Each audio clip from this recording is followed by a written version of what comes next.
Congress party senior నాయకులు మల్కాజ్గిరి మాజీ MLA Mainapalli Hanumantharao ఆదేశాల మేరకు అఖిల భారత కాంగ్రెస్ కమిటీ మాజీ అధ్యక్షులు పార్లమెంట్ ప్రతిపక్ష నాయకుడు రాహుల్ గాంధీ జన్మదిన వేడుకలు అల్వాల్ సర్కిల్లోని రాజీవ్ గాంధీ గోల్నాక్ చౌరస్తాలో అల్వాల్ సర్కిల్ ఏ బ్లాక్ అధ్యక్షులు కేబుల్ శేఖర్ ఆధ్వర్యంలో ఘనంగా నిర్వహించారు.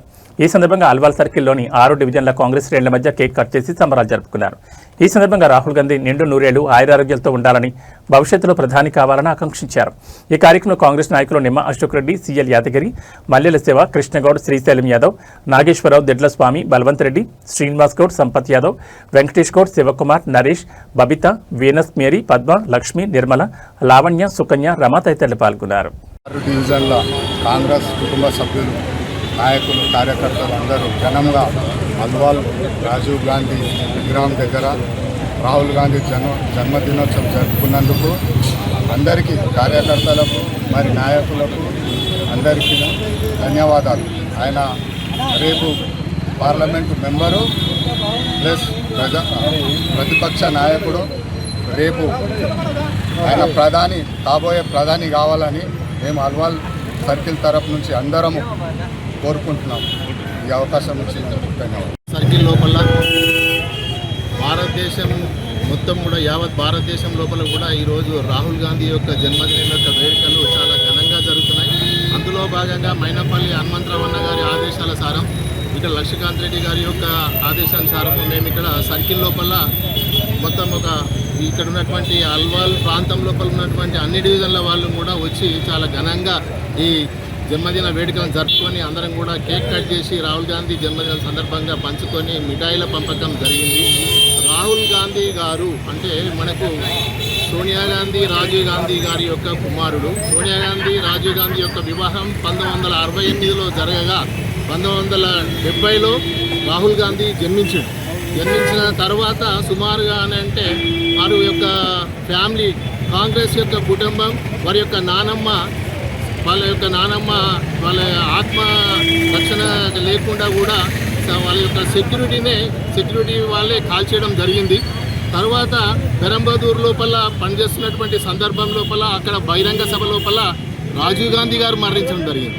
దీన్ని ఉద్దేశంగా అప్పుడు ఈ రాహుల్ గాంధీ గారిని కుటుంబం లోపల, భారతదేశం లోపల వారిపైన అంత దుష్టశక్తులు చాలా ఉన్నాయి, లెఫ్టినెంట్ వాళ్ళవి కూడా ఉన్నాయి. తర్వాత కాబట్టి ఆయన ఒక చదువుకునే సందర్భం లోపల కూడా రాహుల్ గాంధీ ఎక్కడ చదువుతుండో కూడా ఆయన చదువుకున్నటువంటి కాలేజీల లోపల ఉన్నటువంటి సిబ్బందికి కూడా అందరు తెలియకపోతుండే ఈయన రాహుల్ గాంధీ, రాజీవ్ గాంధీ యొక్క కుమారుడు అని. ఎందుకంటే ప్రాబ్లం అయితే ఉంటుంది అనే ఉద్దేశంగా సీక్రెట్గా చదివించారు. ఒక 1-2 ఇయర్స్ అయితే మొత్తం స్కూళ్ళు, కాలేజీలు బంద్ చేసి ఇంట్లోపలనే చదివించడం జరిగింది. రాహుల్ గాంధీని ప్రియాంక గాంధీ 1972లో జన్మించింది. 70 లోపల ఈయన మా నాయకుడు అయినటువంటి రాహుల్ గాంధీ, ఆయన ఉపాధ్యక్షుడు, అదేవిధంగా ఆపోజిషన్ లీడర్. మరి ఈరోజు ఆయన జయంతి ఉన్నది కాబట్టి మొత్తం ప్రజలందరూ, కాంగ్రెస్ కుటుంబ సభ్యులందరూ బ్రహ్మాండంగా ఆనందోత్సవంగా ఈ యొక్క బర్త్డేని జరుపుకుంటున్నారు. మరి ఈరోజు చూసినట్టయితే కేంద్రంలో మరి ఎన్ని మంచి పనులు చేసినా కానీ మరి ఆపోజిషన్ పార్టీ మీద నిందలు వేయడం జరుగుతుంది. మీరు చూస్తూ ఉన్నారు, రోజు పేపర్లో కానీ టీవీలలో కానీ వచ్చే వార్తలు ఏ విధంగా ఈ యొక్క బీజేపీ పార్టీ మరి కాంగ్రెస్ మీద నిందలు వేస్తూ గతంలో చేసినటువంటి కొన్ని పనులను వెలెత్తి చూపుతూ ఈరోజు మనుగడ గడపడానికి ప్రయత్నం చేస్తుంది.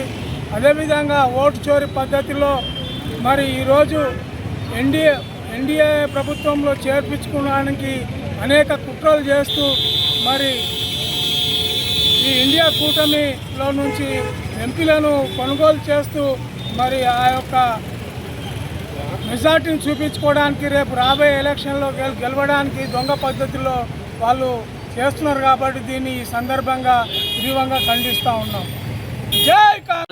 కార్యక్రమాలు తీసుకునే దాని లోపల లోకసభ లోపల ప్రతిపక్ష నాయకునిగా ఆయన యొక్క వాయిస్ను వినిపిస్తున్నాడు. వచ్చే గవర్నమెంట్ ప్రభుత్వం మనకు యూపీఏగా ఉండి కాంగ్రెస్ లోపల అగ్రగామిగా ఉండి కాబోయే ప్రధానమంత్రిగా కూడా ఆయనకు పూర్తి అవకాశాలు ఉన్నాయి. కాబట్టి అందరం కూడా సహకరించాలి. అందులో భాగంగానే మన తెలంగాణ కూడా నంబర్ 1గా రేవంత్ రెడ్డి గారు తీసుకెళ్తున్నాడు. కాబట్టి ఈ అవకాశం ఇచ్చిన మీ అందరికీ కూడా ధన్యవాదాలు తెలియజేస్తున్నాం. రాహుల్ గాంధీ జన్మదిన సందర్భంగా వారికి ఆయురారోగ్యాలు, ఐశ్వర్యాలు, సుఖ సంతోషాలతోని ఉండి ఈ భారతదేశాన్ని మా నాయకుడైనటువంటి రాహుల్ గాంధీ, ఆయన ఉపాధ్యక్షుడు, అదేవిధంగా ఆపోజిషన్ లీడర్, మరి ఈరోజు ఆయన మొత్తం ప్రజలందరూ, కాంగ్రెస్ కుటుంబ సభ్యులందరూ బ్రహ్మాండంగా ఆనందోత్సవంగా ఈ యొక్క బర్త్డేని జరుపుకుంటున్నారు. మరి ఈరోజు చూసినట్టయితే కేంద్రంలో మరి ఎన్ని మంచి పనులు చేసినా కానీ మరి ఆపోజిషన్ పార్టీ మీద నిందలు వేయడం జరుగుతుంది. మీరు చూస్తూ ఉన్నారు, రోజు పేపర్లో కానీ టీవీలలో కానీ వచ్చే వార్తలు ఏ విధంగా ఈ యొక్క బీజేపీ పార్టీ మరి కాంగ్రెస్ మీద నిందలు వేస్తూ గతంలో చేసినటువంటి కొన్ని పనులను వెలెత్తి చూపుతూ ఈరోజు మనుగడ గడపడానికి ప్రయత్నం చేస్తుంది. అదేవిధంగా ఓటు చోరీ పద్ధతిలో మరి ఈరోజు ఎన్డీఏ ప్రభుత్వంలో చేర్పించుకోవడానికి అనేక కుట్రలు చేస్తూ మరి ఈ ఇండియా కూటమిలో నుంచి ఎంపీలను కొనుగోలు చేస్తూ మరి ఆ యొక్క మెజార్టీని చూపించుకోవడానికి రేపు రాబోయే ఎలక్షన్లో గెలవడానికి దొంగ పద్ధతిలో వాళ్ళు చేస్తున్నారు. కాబట్టి దీన్ని ఈ సందర్భంగా తీవ్రంగా ఖండిస్తూ ఉన్నాం. జై కాంగ్రెస్.